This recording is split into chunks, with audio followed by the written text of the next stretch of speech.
ਸਭ ਤੇ ਵੱਡਾ ਸਤਿਗੁਰ ਨਾਨਕ, ਜਿਨ ਕਲ ਰਾਖੀ ਮੇਰੀ। ਗਿਆਨ ਅੰਜਨ ਗੁਰ ਦੀਆ, ਅਗਿਆਨ ਅੰਧੇਰ ਵਿਨਾਸ਼। ਹਰ ਕਿਰਪਾ ਤੇ ਸੰਤ ਭੇਟਿਆ, ਨਾਨਕ ਮਨ ਪਰਗਾਸ। ਕੁੰਭੇ ਵੱਧਾ ਜਲ ਰਹੈ, ਜਲ ਬਿਨ ਕੁੰਭ ਨ ਹੋਏ। ਗਿਆਨ ਕਾ ਵੱਧਾ ਮਨ ਰਹੈ, ਗੁਰ ਬਿਨ ਗਿਆਨ ਨ ਹੋਏ। ਜੇ ਸੋ ਚੰਦਾ ਉਗਵੈ, ਸੂਰਜ ਚੜ੍ਹੇ ਹਜ਼ਾਰ। ਏਤੇ ਚਾਨਣ ਹੁੰਦਿਆਂ, ਗੁਰ ਬਿਨ ਘੋਰ ਅੰਧਾਰ। ਏਤੇ ਚਾਨਣ ਹੁੰਦਿਆਂ, ਗੁਰ ਬਿਨ ਘੋਰ ਅੰਧਾਰ। ਬਾਣੀ ਗੁਰੂ ਗੁਰੂ ਹੈ ਬਾਣੀ, ਵਿੱਚ ਬਾਣੀ ਅੰਮ੍ਰਿਤ ਸਾਰੇ। ਗੁਰਬਾਣੀ ਕਹੈ ਸੇਵਕ ਜਨ ਮਾਨੈ, ਪਰਤਖ ਗੁਰੂ ਨਿਸਤਾਰੇ। ਸਤਿਨਾਮ ਸ੍ਰੀ ਵਾਹਿਗੁਰੂ ਸਾਹਿਬ ਜੀਓ। ਬੈਰਾੜੀ ਮਹੱਲਾ ਚੌਥਾ। ਜਪ ਮਨ ਹਰਿ ਹਰਿ ਨਾਮ ਨਿਤ ਧਿਆਏ, ਜੋ ਇੱਛੈ ਸੋਈ ਫਲ ਪਾਵੈ, ਫਿਰ ਦੁਖ ਨ ਲਾਗੈ ਆਏ। ਜਪ ਮਨ ਹਰਿ ਹਰਿ ਨਾਮ ਧਿਆਏ, ਜੋ ਇੱਛੈ ਸੋਈ ਫਲ ਪਾਵੈ, ਫਿਰ ਦੁਖ ਨ ਲਾਗੈ ਆਏ। ਰਹਾਉ ਸੋ ਜਪ ਸੋ ਤਪ ਸਾ ਵਰਤ ਪੂਜਾ, ਜਿਤ ਹਰਿ ਸਿਉ ਪ੍ਰੀਤ ਲਗਾਏ। ਬਿਨ ਹਰਿ ਪ੍ਰੀਤ ਹੋਰ ਪ੍ਰੀਤ ਸਭ ਝੂਠੀ, ਇਕ ਖਿਨ ਮੈਂ ਵਿਸਰ ਸਭ ਜਾਏ। ਤੂੰ ਬੇਅੰਤ ਸਰਬ ਕਲ ਪੂਰਾ, ਕਿਛ ਕੀਮਤ ਕਹੀ ਨ ਜਾਏ। ਨਾਨਕ ਸਰਣ ਤੁਮਾਰੀ, ਹਰਿ ਜੀਉ ਭਾਵੈ ਤਿਵੈ ਛਡਾਏ। ਤੂੰ ਬੇਅੰਤ ਸਰਬ ਕਲ ਪੂਰਾ, ਕਿਛ ਕੀਮਤ ਕਹੀ ਨ ਜਾਏ। ਨਾਨਕ ਸਰਣ ਤੁਮਾਰੀ, ਹਰਿ ਜੀਉ ਭਾਵੈ ਤਿਵੈ ਛਡਾਏ। ਵਾਹਿਗੁਰੂ ਧੰਨ ਵਾਹਿਗੁਰੂ, ਵਾਹਿਗੁਰੂ ਵਾਹਿਗੁਰੂ,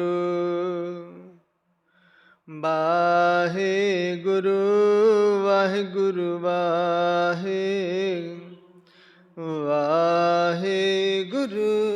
ਵਾਹਿਗੁਰੂ ਵਾਹਿਗੁਰੂ ਵਾਹਿਗੁਰੂ ਵਾਹਿਗੁਰੂ ਵਾਹਿਗੁਰੂ। ਵਾਹਿਗੁਰੂ ਜੀ ਪਰਮ ਸਨਮਾਨ ਸਤਿਕਾਰਯੋਗ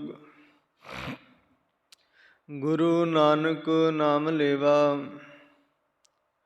ਗੁਰੂ ਕੀ ਸਾਜੀ ਨਿਵਾਜੀ।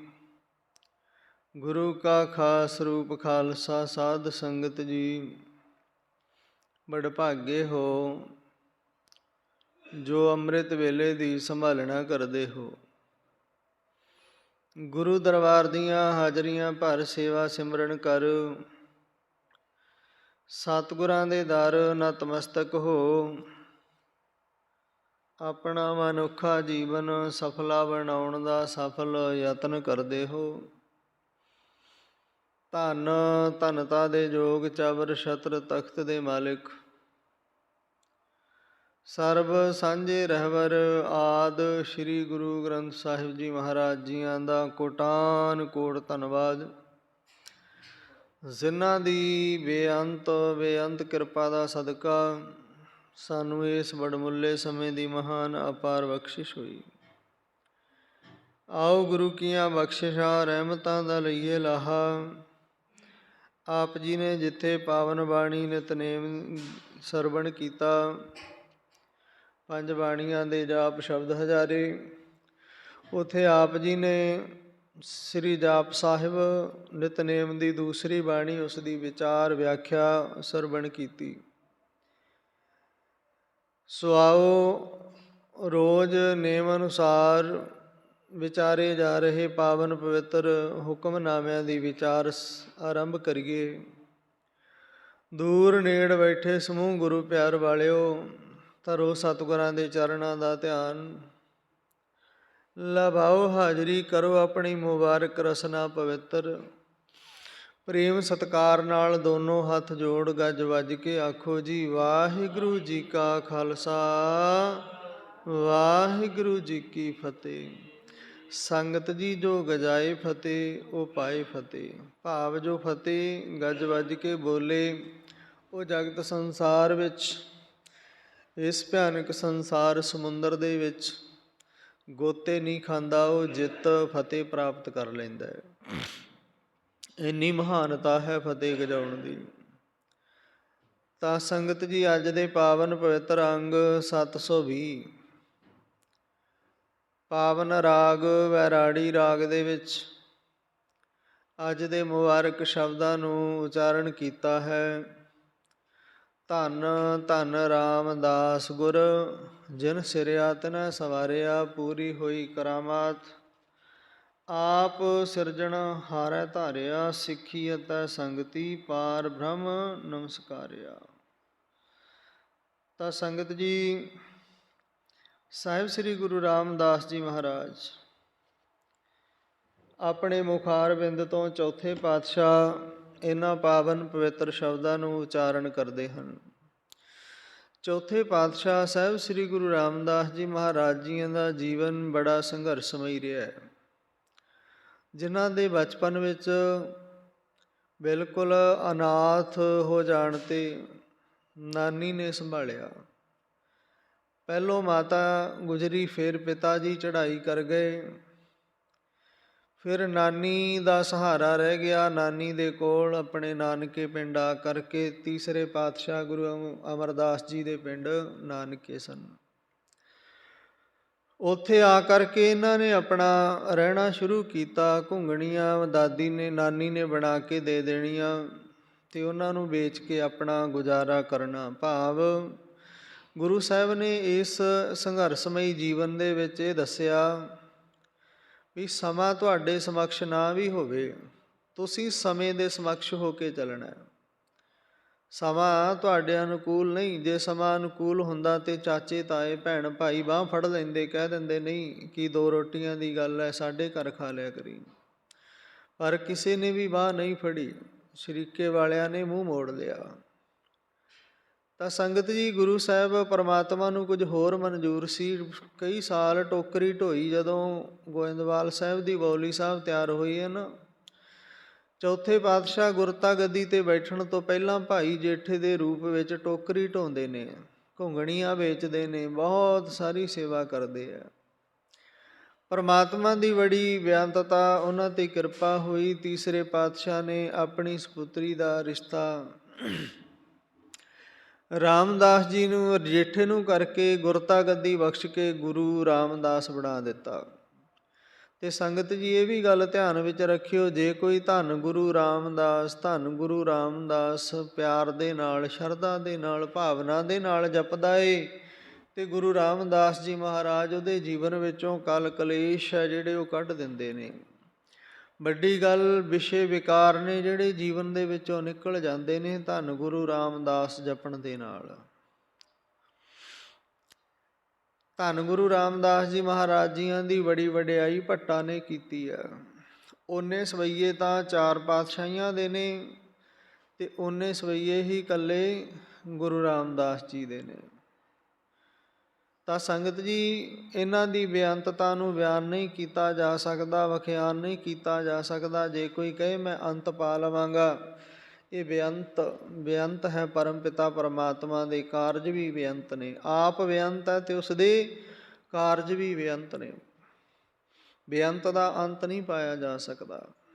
ਤਾਂ ਗੁਰੂ ਸਾਹਿਬ ਕੀ ਸਮਝਾਉਂਦੇ ਨੇ ਸਾਨੂੰ, ਕੀ ਮਤ ਬੁੱਧ ਬਖਸ਼ਦੇ ਹੈ। ਆਓ ਗੁਰੂ ਚਰਨਾਂ ਦਾ ਧਿਆਨ ਧਰ ਸਰਵਣ ਕਰੀਏ। ਅੰਗ 720 ਰਾਗ ਬੈਰਾੜੀ ਰਾਗ ਆਪ ਜੀ ਨੂੰ ਪਹਿਲਾਂ ਵੀ ਇਸ ਦੇ ਬਾਬਤ ਜਾਣੂ ਕਰਵਾਇਆ ਕਿ ਇੱਕ ਪੰਨੇ 'ਤੇ ਹੈ। ਅੰਗ 2 ਬਣ ਜਾਂਦੇ ਨੇ। ਜਿਵੇਂ 719 ਤੋਂ ਆਰੰਭ ਹੁੰਦਾ, 20 'ਤੇ ਸਮਾਪਤੀ ਹੁੰਦੀ ਹੈ। ਇਸ ਰਾਗ ਵਿੱਚ 2 ਗੁਰੂਆਂ ਦੀ ਬਾਣੀ ਹੈ, ਜਿਵੇਂ ਚੌਥੇ ਪਾਤਸ਼ਾਹ ਅਤੇ ਪੰਜਵੇਂ ਪਾਤਸ਼ਾਹ। ਪੰਜਵੇਂ ਪਾਤਸ਼ਾਹ ਦਾ ਇੱਕੋ ਹੀ ਸਲੋਕ ਹੈ। ਜਿਸ ਸਲੋਕ ਨੂੰ ਅਸੀਂ ਰੋਜ਼ ਪ੍ਰੇਮ ਸ਼ਰਧਾ ਅਤੇ ਭਾਵਨਾ ਨਾਲ ਪੜ੍ਹਦੇ ਹਾਂ, ਸੰਤ ਜਨਾ ਮਿਲ ਹਰਿ ਜਸ ਗਾਇਓ, ਕੋਟ ਜਨਮ ਕੇ ਦੁਖ ਗਵਾਇਓ। ਜੋ ਚਾਹਤ ਸੋਈ ਮਨ ਪਾਇਓ, ਕਰ ਕਿਰਪਾ ਹਰਿ ਨਾਮ ਦਿਵਾਇਓ। ਸਰਬ ਸੁਖ ਹਰਿ ਨਾਮ ਵਡਾਈ, ਗੁਰ ਪ੍ਰਸਾਦ ਨਾਨਕ ਮਤ ਪਾਈ। ਇਹ ਸਾਹਿਬ ਸ੍ਰੀ ਗੁਰੂ ਅਰਜਨ ਦੇਵ ਜੀ ਮਹਾਰਾਜ ਜੀਆਂ ਦਾ ਸ਼ਬਦ ਹੈ ਅਤੇ ਬੈਰਾੜੀ ਰਾਗ ਵਿੱਚ ਇੱਕੋ ਹੀ ਸ਼ਬਦ ਉਚਾਰਨ ਕੀਤਾ ਗਿਆ। ਇਸ ਤੋਂ ਬਾਅਦ ਫਿਰ 721 ਅੰਗ 'ਤੇ ਤਿਲੰਗ ਰਾਗ ਸ਼ੁਰੂ ਹੋ ਜਾਂਦਾ ਹੈ।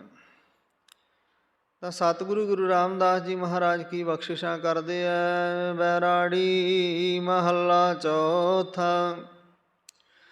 ਜਾਪ ਮਨ ਹਰਿ ਹਰਿ ਨਾਮ ਧਿਆਏ। ਐ ਮੇਰੇ ਮਨ, ਉਸ ਪਰਮ ਪਿਤਾ ਪਰਮਾਤਮਾ ਦਾ ਨਾਮ ਧਿਆਇਆ ਕਰ, ਜਪਿਆ ਕਰ, ਉਹਨੂੰ ਸਿਮਰਿਆ ਕਰ, ਆਰਾਧਿਆ ਕਰ। ਜਪ ਮਨ ਹਰ ਹਰ, 2 ਵਾਰ ਹਰ ਹਰ ਕਿਹਾ, ਸੁਬਹ ਸ਼ਾਮ।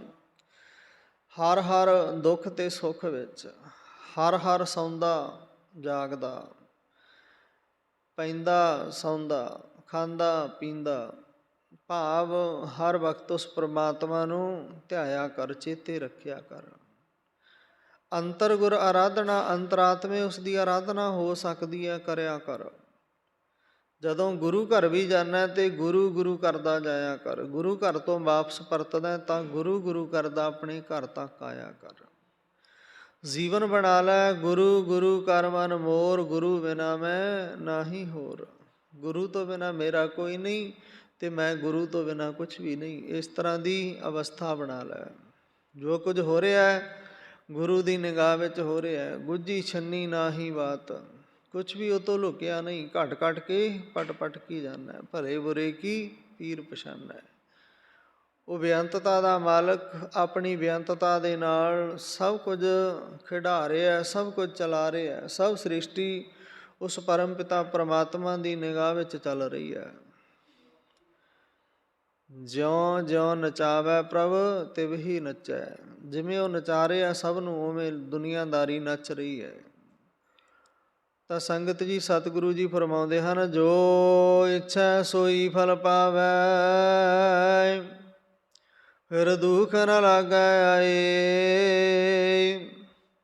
ਸਤਿਗੁਰੂ ਜੀ ਕਹਿੰਦੇ, ਜੇ ਉਸ ਹਰੀ ਪਰਮਾਤਮਾ ਦਾ ਧਿਆਨ ਧਰੇਂਗਾ, ਸਿਮਰਨ ਕਰੇਂਗਾ, ਆਪਣੇ ਗੁਰੂ, ਆਪਣੇ ਧਰਮ, ਆਪਣੇ ਇਸ਼ਟ ਵਾਸਤੇ ਸਮਾਂ ਕੱਢੇਂਗਾ, ਚੌਂਕੜਾ ਮਾਰ ਕੇ 5 ਮਿੰਟ 7 ਮਿੰਟ ਉਸ ਦੀ ਯਾਦ ਵਿੱਚ ਗੁਜ਼ਾਰੇਂਗਾ, ਬਿਤਾਏਂਗਾ, ਤਾਂ ਕੀ ਹੋਣਾ? ਜੋ ਇੱਛਾ, ਜੋ ਤੇਰੇ ਮਨ ਦੀ ਇੱਛਾ ਹੈ, ਸੁੱਖ ਚਾਹੀਦੇ ਨੇ, ਸੰਸਾਰਿਕ ਪਦਾਰਥ ਚਾਹੀਦੇ ਨੇ, ਕਿਸੇ ਵੀ ਵਸਤੂ ਪਦਾਰਥ ਦੀ ਲੋੜ ਹੈ, ਸੋਈ ਫਲ ਪਾਵੈ, ਉਹ ਹੀ ਫਲ ਪ੍ਰਾਪਤ ਕਰ ਲਏਗਾ ਗੁਰਮਤਿ ਦੇ ਅਨੁਸਾਰ। ਜੇ ਤੂੰ ਹੁਣ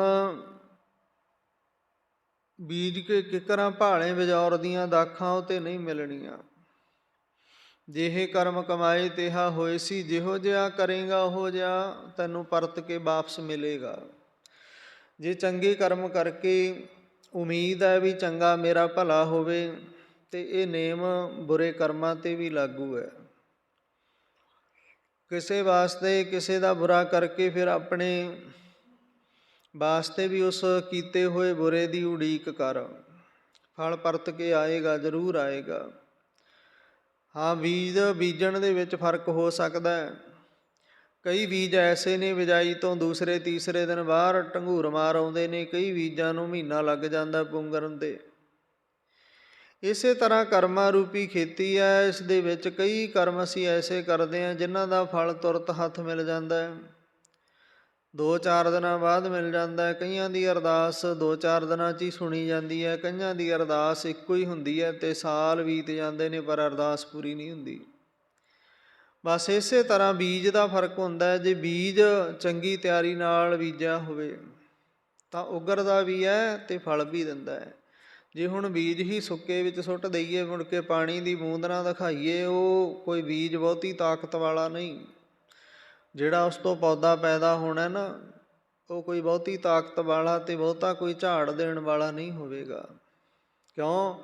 ਉਸ ਦੀ ਬਿਜਾਈ ਵਾਸਤੇ ਤਿਆਰੀ ਨਹੀਂ ਕੀਤੀ। ਅਕਸਰ ਆਪਾਂ ਦੁਨਿਆਵੀ ਤੌਰ 'ਤੇ ਬਿਜਾਈ ਕਰਦੇ ਹਾਂ, ਕਿੰਨੀ ਤਿਆਰੀ ਕਰਦੇ ਹਾਂ, ਗਿੱਲ ਬਣਾਉਂਦੇ ਹਾਂ, ਗਿੱਲ ਬਣਾ ਕੇ ਵੀ ਹਰ ਇੱਕ ਦਾਣਾ ਜਿਹੜਾ ਉੱਗਰ ਪਏ, ਕਿੰਨੀ ਮਿਹਨਤ ਮਸ਼ੱਕਤ ਕਰਦੇ ਹਾਂ। ਅਤੇ ਇੱਕ ਸੰਗਤ ਜੀ, ਜੇ ਮਿਹਨਤ ਮਸ਼ੱਕਤ ਕੋਈ ਨਹੀਂ ਕਰਦਾ ਅਤੇ ਧਰਮ ਦੀ ਦੁਨੀਆ ਵਿੱਚ ਧਰਮ ਦੇ ਕਰਮ ਵਾਸਤੇ ਮਿਹਨਤ ਨਹੀਂ ਕਰਦਾ, ਇਹਦੇ ਵਾਸਤੇ ਕਹਿੰਦਾ ਚਲੋ ਜਦੋਂ ਕਿਰਪਾ ਹੋਊਗੀ ਉਦੋਂ ਕਰਾਂਗੇ। ਗੁਰੂ ਮਹਾਰਾਜ ਕਹਿੰਦੇ ਤੇਰੇ 'ਤੇ ਕਿਰਪਾ ਹੋਈ ਹੈ, ਤੈਨੂੰ ਸੋਹਣਾ ਸਰੀਰ ਦਿੱਤਾ, ਹੱਥ ਪੈਰ ਦਿੱਤੇ ਆ, ਥਾਂ ਥਾਈਂ ਸਰੀਰ ਕੇਂਦਰੇ ਤੇਰੇ ਸਾਰੇ ਵਧੀਆ ਕੰਮ ਕਰਦੇ ਨੇ। ਅੱਖਾਂ ਵੇਖਣ ਦਾ ਕੰਮ, ਕੰਨ ਸੁਣਨ ਦਾ ਕੰਮ, ਜ਼ਬਾਨ ਬੋਲਣ ਦਾ ਕੰਮ ਕਰਦੀ ਹੈ। ਫਿਰ ਹੋਰ ਪਰਮਾਤਮਾ ਤੋਂ ਕਿਰਪਾ ਕਿਹੋ ਜਿਹੀ ਭਾਲਦਾ? ਖਾਣ ਪੀਣ ਨੂੰ ਬਹੁਤ ਸੋਹਣੇ ਆਹਾਰ, ਬਹੁਤ ਸੋਹਣੇ ਪਦਾਰਥ ਮਿਲ ਰਹੇ ਨੇ, ਉਰਾਂ ਪਰਾਂ ਜਾਣ ਨੂੰ ਪਰਮਾਤਮਾ ਨੇ ਬੜੇ ਸੋਹਣੇ ਸਾਧਨ ਦਿੱਤੇ ਹੋਏ ਨੇ। ਹੋਰ ਕਿਰਪਾ ਕਿਹੋ ਜਿਹੀ ਹੁੰਦੀ ਹੈ? ਕਿਰਪਾ ਦਾ ਕੋਈ ਰੰਗ ਨਹੀਂ ਹੁੰਦਾ। ਕਿਰਪਾ ਮਹਿਸੂਸ ਕਰਨੀ ਹੈ ਪਰਮਾਤਮਾ, ਕਈ ਐਸੇ ਵੀ ਨੇ ਜਿਨ੍ਹਾਂ ਕੋਲ ਸਿਰ ਦੇ ਉੱਪਰ ਛੱਤ ਨਹੀਂ, ਕਈ ਐਸੇ ਵੀ ਨੇ ਆਪ ਜੀ ਨੇ ਪੈਰ ਤਾਂ ਦਿੱਤੇ ਨੇ, ਪੈਰਾਂ ਵਿੱਚ ਪਾਉਣ ਨੂੰ ਚੱਪਲ ਜੋੜਾ ਨਹੀਂ ਦਿੱਤਾ। ਕਈ ਐਸੇ ਵੀ ਨੇ ਜਿਨ੍ਹਾਂ ਨੂੰ ਤੂੰ ਪੈਰ ਵੀ ਨਹੀਂ ਦਿੱਤੇ। ਇੱਕ ਵਾਰ ਮੁਸਲਮਾਨਾਂ ਦਾ ਪੀਰ, ਜਿਸ ਨੂੰ ਬੜੀ ਵਿਸ਼ੇਸ਼ਤਾ ਮਿਲੀ, ਬੜੀ ਮੁਸਲਮਾਨ ਭਾਈਚਾਰੇ ਨੇ ਉਸ ਦੀ ਵਡਿਆਈ ਕਰੀ। ਇਕੱਲਾ ਮੁਸਲਮਾਨ ਭਾਈਚਾਰਾ ਨਹੀਂ, ਇਹ ਕਹਿ ਸਕਦੇ ਹਾਂ ਵੀ ਚੰਗੇ ਮਨੁੱਖਾਂ ਦੀ ਵਡਿਆਈ ਕੋਈ ਵੀ ਕਰ ਸਕਦਾ ਹੈ। ਸਾਰੇ ਜਗਤ ਦੇ ਵਿੱਚ ਬੜਾ ਨਾਮ ਉਸ ਫਕੀਰ ਦਾ। ਕਹਿੰਦੇ ਉਹ ਫਕੀਰ ਰੋਜ਼ ਮਸਜਿਦ ਦੇ ਵਿੱਚ ਨਮਾਜ਼ ਪੜ੍ਹਨ ਜਾਇਆ ਕਰੇ। ਇੱਕ ਦਿਨ ਕਿਸੇ ਨੇ ਉਸ ਦੀਆਂ ਖੜਾਵਾਂ ਚੱਕ ਲਈਆਂ, ਨੰਗੇ ਪੈਰ ਘਰ ਪਰਤਣਾ ਪਿਆ। ਦੂਸਰੇ ਦਿਨ ਫਿਰ ਨੰਗੇ ਪੈਰ ਜਾਣਾ ਪਿਆ, ਕਿਉਂ ਸਮੇਂ ਸਮੇਂ ਦੀ ਖੇਡ ਹੈ, ਧਨ ਦੀ ਬੜੀ ਕਮੀ ਸੀ। ਅਤੇ ਹੁਣ ਪਰਮਾਤਮਾ ਨੂੰ ਉਲਾਂਭੇ ਦਿੰਦਾ ਰੋਜ਼, ਮੈਂ ਤੇਰੀ ਬੰਦਗੀ ਕਰਨ ਆਇਆ, ਮੇਰੀਆਂ ਕਿਸੇ ਨੇ ਖੜਾਵਾਂ ਚੱਕ ਲਈਆਂ, ਜੁੱਤੇ ਚੱਕ ਲਏ, ਮੇਰੇ ਪੈਰ ਮੱਚਦੇ ਆ, ਮੈਂ ਤੇਰੀ ਬੰਦਗੀ ਕਰਦਾ, ਮੇਰੇ 'ਤੇ ਤਰਸ ਕਰ, ਮੈਨੂੰ ਆਹ ਦੇ ਦੇ, ਮੈਨੂੰ ਉਹ ਦੇ ਦੇ। ਕਲਪ ਜੋ ਗਿਆ। ਇੱਥੇ ਆਏ ਜੇ ਆ ਕੇ ਇੱਕ ਪੇਪਰ ਪੈਂਦਾ, ਜੇ ਕੋਈ ਇਸ ਪੇਪਰ ਦੇ ਵਿੱਚੋਂ ਪਰਮਾਤਮਾ ਦਾ ਬਣ ਕੇ ਹੀ ਰਹਿ ਜਾਏ ਅਤੇ ਪਾਸ ਹੋ ਜਾਂਦਾ, ਜੇ ਕੋਈ ਗਿਲੇ ਕਰਨ ਲੱਗ ਪਏ ਅਤੇ ਫਿਰ ਫੇਲ ਹੋ ਜਾਂਦਾ। ਤਾਂ ਸੰਗਤ ਜੀ, ਉਸਨੇ ਗਿਲਿਆਂ ਦੇ ਨਾਲ ਆਪਣਾ ਜੀਵਨ ਭਰ ਲਿਆ, ਬੇਸ਼ੁਮਾਰ ਉਲਾਂਭੇ ਦੇਣੇ ਸ਼ੁਰੂ ਕਰ ਦਿੱਤੇ। ਇੱਕ ਦਿਨ ਪਰਮਾਤਮਾ ਨੇ ਐਸੀ ਦੇਵਨੇਤ ਕੀਤੀ, ਸਿਖਰ ਦੁਪਹਿਰ, ਗਰਮੀ ਦਾ ਮਹੀਨਾ, ਜੇਠ ਹਾੜ੍ਹ ਦਾ, ਜਦੋਂ ਕਹਿੰਦੇ ਦੁਪਹਿਰ ਦੀ ਨਮਾਜ਼ ਕਰਨੀ ਸੀ ਅਤੇ ਉਹ ਮੌਲਵੀ ਫਕੀਰ ਵੀ ਮਸਜਿਦ ਵੱਲ ਚੱਲ ਪਿਆ ਅਤੇ ਰਸਤੇ ਵਿੱਚ ਕੀ ਵੇਖਦਾ ਹੈ? ਇੱਕ ਅਪਾਹਜ, ਜਿਹਦਾ ਸਰੀਰ ਪੂਰਾ ਕੰਮ ਨਹੀਂ ਕਰਦਾ, ਪੈਰ ਤਾਂ ਪਰਮਾਤਮਾ ਨੇ ਦਿੱਤੇ ਆ ਪਰ ਪੈਰਾਂ 'ਤੇ ਭਾਰ ਨਹੀਂ ਆਉਂਦਾ, ਪੋਲੀਓ ਦੀ ਮਾਰ ਪਈ ਹੋਈ ਹੈ, ਤੁਰਿਆ ਨਹੀਂ ਜਾਂਦਾ ਲੱਤਾਂ 'ਤੇ, ਘਿਸੜ ਕੇ ਗੋਡਿਆਂ ਪਰਨੇ, ਇਕੱਲੇ ਪੈਰ ਕੀ ਮੱਚਦੇ ਆ, ਗੋਡਿਆਂ ਤੱਕ ਆਪਣੇ ਹੱਥ ਵੀ ਮਚਾਉਂਦਾ, ਕਿਉਂ? ਰੁੜ ਕੇ ਜਾਂਦਾ। ਵੇਖਿਆ ਇਹ ਭਾਈ ਤੇਰੀ ਕੀ ਹਾਲਤ ਹੈ? ਕਹਿੰਦਾ ਜਿੱਥੇ ਪਰਮਾਤਮਾ ਨੇ ਰੱਖਿਆ ਮੈਂ ਉੱਥੇ ਖੁਸ਼ ਹਾਂ, ਹਾਲਤ ਠੀਕ ਹੈ, ਤੈਨੂੰ ਸੇਕ ਨਹੀਂ ਲੱਗਦਾ ਇਸ ਤੱਤੇ ਰੇਤੇ ਦਾ? ਕਹਿੰਦਾ ਲੱਗਦਾ ਤੇ ਹੈ, ਪਰ ਪਰਮਾਤਮਾ ਦੇ, ਖੁਦਾ ਦੇ ਅੱਗੇ ਕੀ ਜ਼ੋਰ ਹੈ? ਜੇ ਉਹ ਚਾਹੁੰਦਾ ਮੇਰੇ ਕੋਈ ਕਰਮ ਚੰਗੇ ਹੁੰਦੇ ਤੇ ਮੈਨੂੰ ਸਰੀਰ ਤੰਦਰੁਸਤ ਦੇ ਦਿੰਦਾ, ਪਰ ਮੇਰੇ ਕੋਈ ਕਰਮਾਂ ਦੇ ਵਿੱਚ ਖੋਟ ਸੀ, ਇਫੈਕਟ ਸੀ, ਇਸ ਕਰਕੇ ਮੈਨੂੰ ਤੰਦਰੁਸਤੀ ਨਹੀਂ ਮਿਲੀ, ਸਰੀਰ ਚੰਗਾ ਨਹੀਂ ਮਿਲਿਆ। ਫਿਰ ਵੀ ਮੈਂ ਇਹ ਸਰੀਰ ਲੈ ਕੇ ਵੀ ਖੁਸ਼ ਹਾਂ, ਕਿਉਂ? ਦੇਣ ਵਾਲਾ ਉਹ ਖੁਦਾ ਹੈ, ਉਲਾਂਭਾ ਕੋਈ ਨਹੀਂ ਖੁਦਾ 'ਤੇ। ਫਿਰ ਅੱਖਾਂ ਭਰ ਆਈਆਂ, ਸੋਚਦਾ ਹੈ, ਹੇ ਪ੍ਰਮਾਤਮਾ, ਹੇ ਖੁਦਾ, ਤੂੰ ਬੜਾ ਦਿਆਲੂ ਹੈ, ਤੂੰ ਮੇਰੇ 'ਤੇ ਇੰਨੀ ਕਿਰਪਾ ਕੀਤੀ, ਮੈਨੂੰ ਪੈਰ ਬਖਸ਼ੇ ਨੇ, ਤੇ ਇਹਨੂੰ ਪੈਰ ਬਖਸ਼ੇ ਨੇ, ਪੈਰਾਂ ਤੋਂ ਕੰਮ ਨਹੀਂ ਲੈ ਸਕਦਾ। ਉੱਥੇ ਗਿਆਨ ਹੋ ਗਿਆ। ਫਿਰ ਉਲਾਂਭੇ ਦੇਣੇ ਛੱਡ ਦਿੱਤੇ, ਗਿਲੇ ਕਰਨੇ ਛੱਡ ਦਿੱਤੇ। ਸੰਗਤ ਜੀ, ਇਸ ਤਰ੍ਹਾਂ ਕਈ ਵਾਰ ਬੰਦੇ ਦੇ ਜੀਵਨ ਵਿੱਚ ਉਤਾਰ ਚੜ੍ਹਾਅ ਆਉਂਦਾ ਜਾਂਦਾ ਰਹਿੰਦਾ ਹੈ, ਪਰ ਇਸ ਉਤਾਰ ਚੜ੍ਹਾਅ ਦੇ ਵਿੱਚ ਬੰਦਾ ਡੋਲੇ ਨਾ, ਦ੍ਰਿੜ ਕਰਕੇ ਰਵੇ, ਦ੍ਰਿੜ ਨਿਸ਼ਚੈ ਦੇ ਨਾਲ, ਭਾਵਨਾ ਦੇ ਨਾਲ, ਆਪਣੇ ਗੁਰੂ ਤੋਂ ਭਰੋਸਾ ਨਾ ਤੋੜੇ, ਤਾਂ ਕਦੇ ਵੀ ਮਨੁੱਖ ਜੀਵਨ ਦੇ ਵਿੱਚ ਹਾਰਦਾ ਨਹੀਂ। ਜੋ ਇੱਛਾ ਸੋਈ ਫਲ ਪਾਵੈ, ਫਿਰ ਦੁੱਖ ਨਾ ਲਾਗਾ। ਇਹ ਜੋ ਚਾਹੀਦਾ ਸੀ ਉਹੀ ਪ੍ਰਾਪਤ ਹੋ ਗਿਆ। ਕਿਸੇ ਤਰ੍ਹਾਂ ਦਾ ਕੋਈ ਦੁੱਖ ਉਸ ਸਰੀਰ ਨੂੰ ਨਹੀਂ ਲੱਗਦਾ। ਜੇ ਦੁੱਖ ਆਉਂਦੇ ਵੀ ਨੇ, ਦੁੱਖ ਐਉਂ ਪ੍ਰਤੀਤ ਮਹਿਸੂਸ ਨਹੀਂ ਹੁੰਦੇ ਵੀ ਮੈਨੂੰ ਤੇ ਦੁੱਖ ਲੱਗੇ ਨੇ, ਕਿਉਂਕਿ ਅਵਸਥਾ ਬਣ ਜਾਂਦੀ ਹੈ, ਦੁੱਖ ਮੈਂ ਸੁਖ ਮਨਾਈ। ਅਵਸਥਾ ਬਣ ਜਾਂਦੀ ਹੈ, ਜੋ ਨਰ ਦੁੱਖ ਮੈਂ ਦੁੱਖ ਨਹੀਂ ਮਾਨੈ, ਸੁਖ ਸਨੇਹ ਵਰ ਭੈ ਨਹੀਂ ਜਾ ਕੈ, ਕੰਚਨ ਮਾਟੀ ਮਾਨੈ। ਇਸ ਤਰ੍ਹਾਂ ਦੇ ਹਾਲਾਤ, ਅਵਸਥਾ ਬਣ ਜਾਂਦੀ ਹੈ, ਜੀਵਨ ਬਣ ਜਾਂਦਾ। ਘੜੀਆ ਸ਼ਬਦ ਸੱਚੀ ਟਕਸਾਲ, ਵਧੀਆ ਸੋਹਣੇ ਢੰਗ ਨਾਲ ਜੀਵਨ ਘੜਿਆ ਜਾਂਦਾ ਹੈ। ਅਤੇ ਜਿਹੜੇ ਜੀਵਨ ਘੜੇ ਜਾਂਦੇ ਨੇ ਗੁਰੂ ਸ਼ਬਦ ਦੇ ਨਾਲ, ਗੁਰੂ ਦੀ ਟਕਸਾਲ ਵਿੱਚ, ਫਿਰ ਉਹ ਘੜੇ ਹੋਏ ਜੀਵਨ ਕਦੇ ਵੀ ਵਿਅਰਥ ਨਹੀਂ ਜਾਂਦੇ, ਕਦੇ ਵੀ ਕਲਪਦੇ ਨਹੀਂ। ਭਾਵਨਾ ਅਤੇ ਸ਼ਰਧਾ ਉਹ ਬਣ ਜਾਂਦੀ ਹੈ। ਤਾਂ ਸੰਗਤ ਜੀ, ਗੁਰੂ ਸਾਹਿਬ ਅੱਗੇ ਰਹਾਉ ਦਾ ਵਿਸਰਾਮ ਦੇ ਫਰਮਾਉਂਦੇ ਹਨ, ਸੋ ਜਪ ਸੋ ਤਪ ਸਾਵਰਤ ਪੂਜਾ, ਜਿਤ ਹਰਿ ਸਿਉ ਪ੍ਰੀਤ ਲਗਾਏ। ਧੰਨ ਗੁਰੂ ਰਾਮਦਾਸ ਜੀ ਮਹਾਰਾਜ ਕਹਿੰਦੇ, ਭਾਈ, ਜਿਹੜਾ ਜੀਵ ਹਰੀ ਪਰਮਾਤਮਾ ਦੇ ਨਾਲ ਆਪਣੀ ਪ੍ਰੀਤ ਲਾਉਂਦਾ ਹੈ, ਆਪਣੀ ਗੁਰੂ ਦੇ ਨਾਲ, ਪਰਮਾਤਮਾ ਦੇ ਨਾਲ ਸਾਰੇ ਦੁੱਖਾਂ ਸੁੱਖਾਂ ਦੀ ਪ੍ਰੀਤ ਗੱਲ ਕਰਦਾ ਹੈ, ਹਰ ਇੱਕ ਦੁੱਖ ਸੁੱਖ ਉਹਦੇ ਨਾਲ ਜੋੜ ਕੇ ਰੱਖਦਾ ਹੈ, ਤਾਂ ਸਤਿਗੁਰੂ ਜੀ ਕਹਿੰਦੇ ਉਹਦੇ ਵਾਸਤੇ ਜਪ ਤਪ ਵਰਤ ਪੂਜਾ ਇਤਿਆਦਿਕ ਜੋ ਵੀ ਦੁਨਿਆਵੀ ਕਰਮ ਕਾਂਡ ਨੇ, ਸਾਰੇ ਨਾਮ ਦੇ ਵਿੱਚ ਹੀ ਆ ਗਏ। ਪਰਮਾਤਮਾ ਦਾ ਨਾਮ ਜਪਣ ਦੇ ਵਿੱਚ ਹੀ ਸਾਰੇ ਕਰਮ ਕਾਂਡ ਨੇ, ਜਿਹੜੇ ਸਾਰਿਆਂ ਤੋਂ ਸ੍ਰੇਸ਼ਟ ਉੱਤਮ ਪਰਮਾਤਮਾ ਦਾ ਨਾਮ ਹੈ। ਜਿਨੀ ਨਾਮ ਧਿਆਇਆ ਗਏ ਮਸਕਤ ਘਾਲ, ਨਾਨਕ ਤੇਮ ਖੁਜਲੇ ਕੀਤੀ ਛੁੱਟੀ ਨਾਲ। ਸੰਗਤ ਜੀ, ਗੁਰੂ ਸਾਹਿਬ ਕਿਰਪਾ ਕਰ ਦਿੰਦੇ ਆ। ਫਿਰ ਜਪ ਤਪ ਵਰਤ ਪੂਜਾ। ਹੁਣ ਜਪ ਜਾਪ ਕਰਨਾ, ਜਿਵੇਂ ਕਈ ਦਿਨਾਂ ਦੇ ਜਾਪ ਵਾਸਤੇ ਬਹਿ ਜਾਣਾ ਵੀ ਮੈਂ ਤੇ ਇੰਨੇ ਦਿਨਾਂ ਦਾ ਜਾਪ ਕਰਨਾ, ਜਾਂ ਮੈਂ ਇੰਨੇ ਦਿਨ ਭੋਜਨ ਛੱਡ ਦਿੱਤਾ, ਨਹੀਂ ਖਾਣਾ। ਤਾਂ ਸਤਿਗੁਰੂ ਜੀ ਕਹਿੰਦੇ ਤਪ ਧੂਣਿਆਂ ਦੇ ਤਾਪ ਕਰਨੇ, ਵਰਤ ਇਤਿਆਦਿਕ ਰੱਖਣੇ, ਇਹ ਸਾਰਾ ਕੁਝ ਪਰਮਾਤਮਾ ਦਾ ਨਾਮ ਜਪਣ ਵਿੱਚ ਹੀ ਹੈ। ਗੁਰਬਾਣੀ ਨੇ ਤੇ ਵਰਤ ਰੱਖਣ ਦੀ ਕਹਿ ਲਓ ਵੀ ਨਿਖੇਧੀ ਕੀਤੀ ਹੈ, ਵੀ ਨਹੀਂ ਕਰਨਾ ਚਾਹੀਦਾ ਇਸ ਤਰ੍ਹਾਂ ਦਾ ਕਰਮ। ਕਦੇ ਖੁਸ਼ੀ ਦੇ ਵਿੱਚ, ਕਦੇ ਸਰੀਰ ਨੂੰ ਸੈੱਟ ਤੰਦਰੁਸਤ ਰੱਖਣ ਵਾਸਤੇ ਇੱਕ ਅੱਧਾ ਦਿਨ ਭੁੱਖ ਕੱਟ ਲੈਣੀ, ਜਦੋਂ ਮਰਜ਼ੀ ਕੱਟ ਲਓ, ਕੋਈ ਮਿਥਿਆ ਦਿਨ ਨਹੀਂ ਵੀ ਫਲਾਣੇ ਬਾਬੇ ਦੇ ਨਾਮ ਦੇ ਤੇ ਵਰਤ ਰੱਖਣਾ ਫੇਰ ਕਿਤੇ ਪਾਰ ਪੈਣੀ ਆ, ਨਹੀਂ। ਗੁਰਬਾਣੀ ਨੇ ਤੇ ਕਿਹਾ ਭੁੱਖੇ ਭਗਤ ਨਾ ਕੀਜੈ, ਜਹ ਮਾਲਾ ਆਪਣੀ ਲੀਜੈ। ਜੇ ਅਸੀਂ ਗੁਰੂ ਗ੍ਰੰਥ ਸਾਹਿਬ ਨੂੰ ਮੰਨਦੇ ਹਾਂ, ਫਿਰ ਸਾਨੂੰ ਇਹ ਵਰਤ ਇਤਿਆਦਿਕ ਸੋਭਾ ਨਹੀਂ ਦਿੰਦੇ। ਤਾਂ ਰੱਖਣ ਵਾਲੇ ਰੱਖਣ, ਇਹ ਵੀ ਗੱਲ ਨਹੀਂ ਵੀ ਮੈਂ ਕਿਸੇ ਨੂੰ ਮਨਾਹੀ ਕਰਦਾ ਜਾਂ ਕੋਈ ਮੇਰੇ ਕਹੇ ਤੋਂ ਰੱਖੇ ਜਾਂ ਨਾ ਰੱਖੇ, ਆਪਦੀ ਇੱਛਾ ਹੈ, ਜੋ ਜਿਹਨੇ ਕਰਨਾ ਉਹ ਕਰੋ। ਪਰ ਮੇਰਾ ਤੇ ਗੁਰੂ ਸਾਹਿਬ ਵੱਲੋਂ ਡਿਊਟੀ ਲੱਗੀ ਹੈ ਗੁਰੂ ਦੀ ਬਾਣੀ ਦਾ ਪ੍ਰਚਾਰ ਪ੍ਰਸਾਰ ਕਰਨ ਦੀ। ਉਹਦੇ ਮੁਤਾਬਿਕ ਮੁਖਾਤਿਬ ਮੈਂ ਜੋ ਵਿਚਾਰ ਕਰ ਰਹੇ ਹਾਂ, ਗੱਲ ਕਰ ਰਹੇ ਹਾਂ, ਉਹ ਗੱਲ ਇਹੀ ਹੈ ਵੀ ਭੁੱਖੇ ਭਗਤ ਨਾ ਕੀਜੈ, ਜਹ ਮਾਲਾ ਆਪਣੀ ਲੀਜੈ। ਜੇ ਤੂੰ ਭੁੱਖੇ ਰੱਖਣਾ, ਆਪਣੀ ਮਾਲਾ ਲੈ, ਨਹੀਂ ਜਪਿਆ ਜਾਂਦਾ ਤੇਰਾ ਨਾਮ। ਭਗਤਾਂ ਨੇ ਸਪਸ਼ਟ ਤੌਰ 'ਤੇ ਕਹਿ ਦਿੱਤਾ। ਤਾਂ ਸੰਗਤ ਜੀ, ਇਸ ਤਰ੍ਹਾਂ ਦੇ ਵਰਤ ਇਤਿਆਦਿਕ ਪ੍ਰਮਾਤਮਾ ਦਾ ਨਾਮ ਜਪ ਕੇ ਮਾੜੇ ਕਰਮਾਂ ਵੱਲੋਂ ਰੁਕ ਜਾਣਾ ਹੀ ਵਰਤ ਰੱਖਣਾ ਹੈ। ਇਹ ਜ਼ਬਾਨ ਨਾਲ ਕਿਸੇ ਦੀ ਨਿੰਦਿਆ ਨਾ ਕਰਨੀ, ਪਰਨ ਕਰ ਲੈਣਾ ਵੀ ਮੈਂ ਇਸ ਦੇ ਨਾਲ ਕਿਸੇ ਦੀ ਨਿੰਦਿਆ ਨਹੀਂ ਕਰਾਂਗਾ, ਇਹ ਵਰਤ ਹੈ। ਕੰਨਾਂ ਦੇ ਨਾਲ ਕਿਸੇ ਦੀ ਨਿੰਦਿਆ, ਕਿਸੇ ਦੀ ਬੁਰਾਈ ਨਹੀਂ ਸੁਣਾਂਗਾ, ਇਹ ਵਰਤ ਹੈ। ਜ਼ਬਾਨ ਦੇ ਨਾਲ ਕਿਸੇ ਨੂੰ ਮਾੜਾ ਨਹੀਂ ਬੋਲਾਂਗਾ, ਇਹ ਵਰਤ ਹੈ। ਨੈਣਾਂ ਦੇ ਨਾਲ, ਇਹਨਾਂ ਅੱਖਾਂ ਦੇ ਨਾਲ, ਦੀਦਿਆਂ ਦੇ ਨਾਲ ਕਿਸੇ ਨੂੰ ਬੁਰੀ ਨਿਗਾਹ ਦੇ ਨਾਲ ਨਹੀਂ ਤੱਕਾਂਗਾ, ਇਹ ਵਰਤ ਹੈ। ਇਸ ਤਰ੍ਹਾਂ ਦੇ ਵਰਤ ਰੱਖ ਜੀਵਨ ਦੇ ਵਿੱਚ, ਤੇਰਾ, ਤੇਰੀ ਆਤਮਾ ਦਾ, ਤੇਰੇ ਪਰਿਵਾਰ ਦਾ, ਤੇਰੀ ਕੁਲ ਦਾ ਭਲਾ ਹੋ ਸਕਦਾ ਹੈ। ਤਾਂ ਸਤਿਗੁਰੂ ਜੀ ਫਰਮਾਉਂਦੇ ਹਨ, ਬਿਨ ਹਰ ਪ੍ਰੀਤ ਹੋਰ ਪ੍ਰੀਤ ਸਭ ਝੂਠੀ, ਇੱਕ ਖਿਨ ਮੈਂ ਵਿਸਰ ਸਭ ਜਾਏ। ਹਰੀ ਪਰਮਾਤਮਾ, ਉਹ ਅਕਾਲ ਪੁਰਖ ਵਾਹਿਗੁਰੂ ਦੇ ਨਾਮ ਤੋਂ ਬਿਨਾ ਜਿੰਨੀ ਵੀ ਤੂੰ ਸੰਸਾਰ ਵਿੱਚ ਪ੍ਰੀਤ ਬਣਾਈ ਬੈਠਿਆ, ਜੋੜੀ ਬੈਠਿਆ ਆਪਣੇ ਆਪ ਨੂੰ, ਇਹ ਸਭ ਝੂਠ ਹੈ। ਇੱਕ ਖਿਨ ਮੈਂ ਵਿਸਰ ਸਭ ਜਾਏ, ਇਹ ਖਿਨ ਦੇ ਵਿੱਚ ਹੀ ਸਭ ਕੁਝ ਖਿੰਡ ਜਾਂਦਾ ਹੈ, ਖਿਲਰ ਜਾਂਦਾ ਹੈ, ਵਿਸਰ ਜਾਂਦਾ ਹੈ।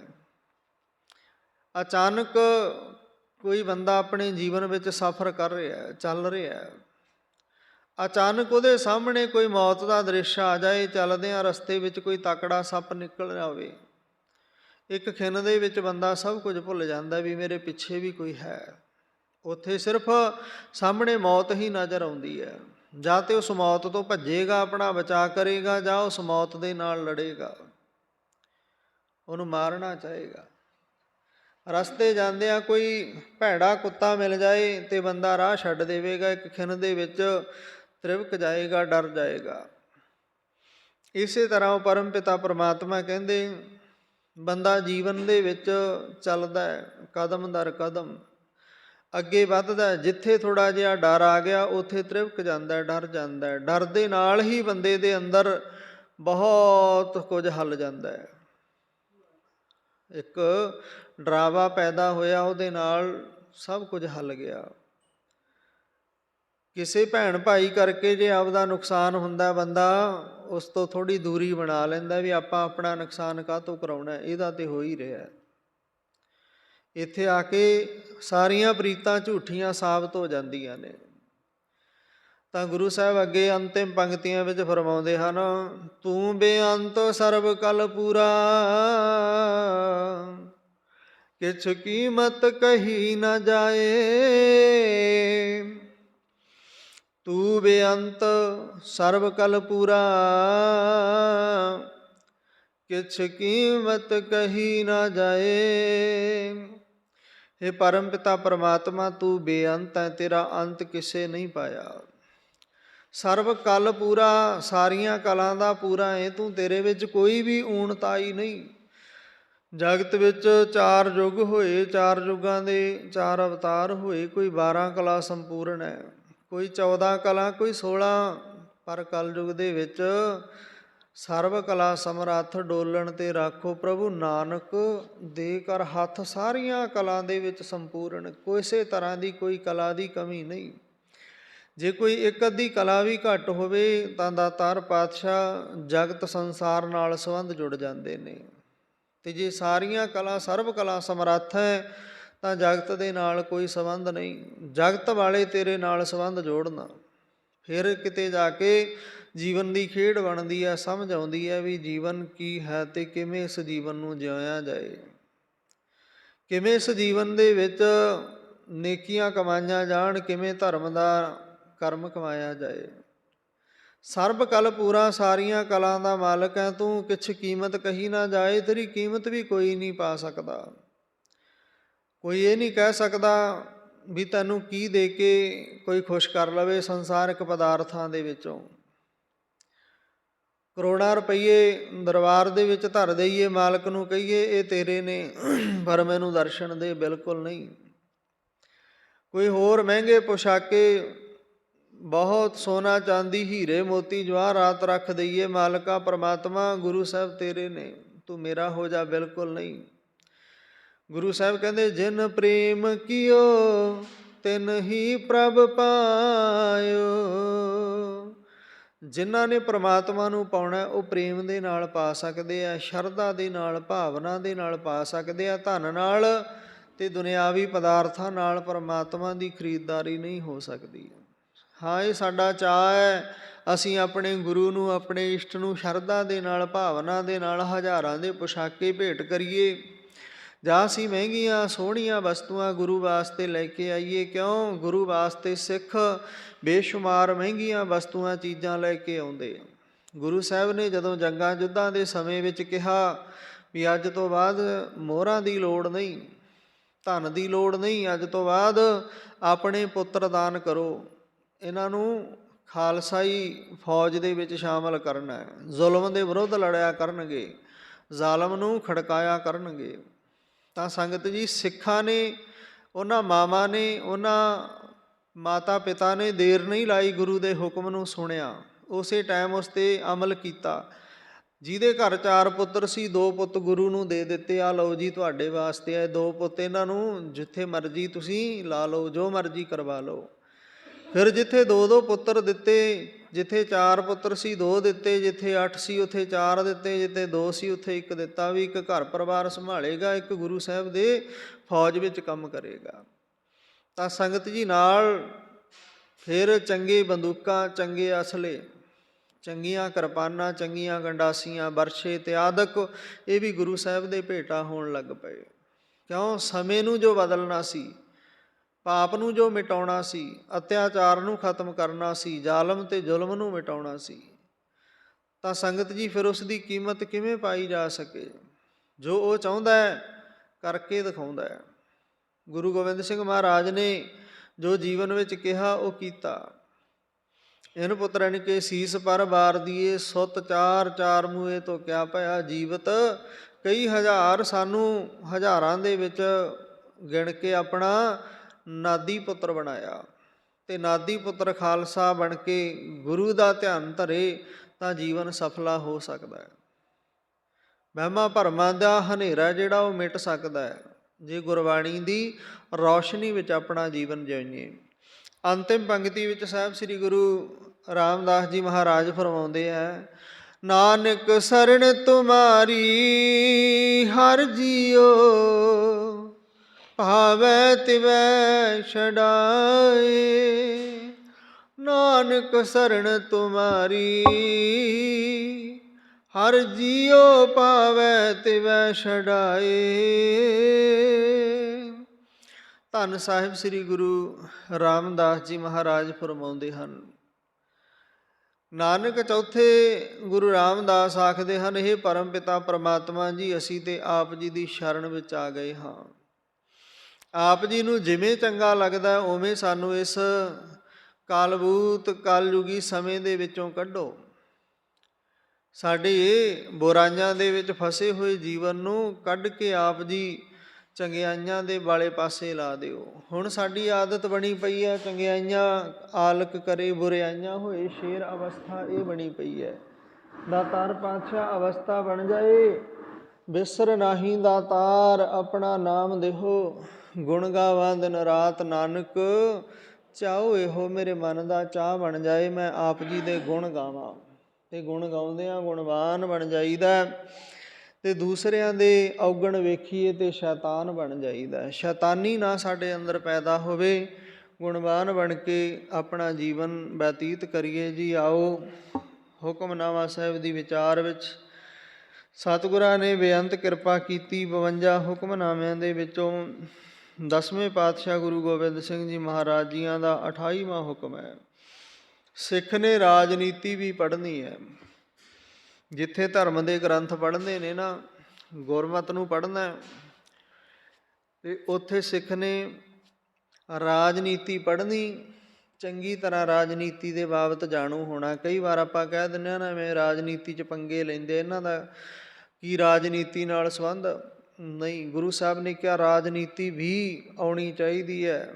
ਜੇ ਖਾਲਸਾਈ ਰਾਜ ਚਾਹੀਦਾ, ਸੋਹਣਾ ਜੀਵਨ ਜਿਉਣਾ ਤਾਂ ਰਾਜਨੀਤੀ ਦੇ ਬਾਬਤ ਵੀ ਜਾਣੂ ਹੋਣਾ ਸਿੱਖ ਨੂੰ ਜ਼ਰੂਰੀ ਹੈ, ਖਾਲਸੇ ਨੂੰ ਜ਼ਰੂਰੀ ਹੈ। ਰਾਜਨੀਤੀ ਦੇ ਵਿੱਚ ਇੰਨਾ ਨਾ ਖੁੱਭੇ ਕਿ ਪਰਮਾਤਮਾ ਵਿਸਰ ਜਾਏ, ਗੁਰੂ ਵਿਸਰ ਜਾਏ, ਗੁਰੂ ਦਾ ਹੁਕਮ ਚੇਤੇ ਰਵੇ। ਅਤੇ ਜਿੱਥੇ ਧਾਰਮਿਕ ਗ੍ਰੰਥ ਪੜ੍ਹਨੇ ਆ, ਬਾਣੀ ਪੜ੍ਹਨੀ ਆ, ਉੱਥੇ ਰਾਜਨੀਤੀ ਪੜ੍ਹੇ ਅਤੇ ਉਹਦੇ ਬਾਬਤ ਜਾਣੂ ਹੋਵੇ। ਇਹ ਗੁਰੂ ਸਾਹਿਬ ਦਾ 28ਵਾਂ 27ਵਾਂ ਹੁਕਮ ਹੈ। ਸਵਾਓ ਹੋਈਆਂ ਬੇਅੰਤ ਭੁੱਲਾਂ ਚੁੱਕਾਂ ਦੀ ਖਿਮਾ, ਸਾਰੀ ਸੰਗਤ ਆਨੰਦ ਸਾਹਿਬ ਦਾ ਜਾਪ ਕਰੀਏ। ਕੋਈ ਵੀ